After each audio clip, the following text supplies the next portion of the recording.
سالم من أمريكا يسأل عن عيدية الأطفال، يقول يعني هل يلزم أن تكون متساوية؟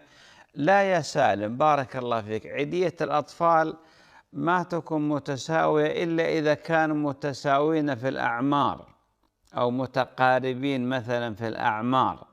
أما عندك ولد ما شاء الله كبير في الجامعة ولا في الثانوية، وعندك طفل صغير مثلا ما دخل المدرسة، تساويهم؟ لا، هذه ما لها علاقة.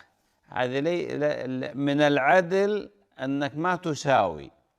من العدل تعطي الكبير ما يناسبه وتعطي الصغير ما يناسبه. بارك الله فيك وأصلح الله لك النية والذرية يا سالم.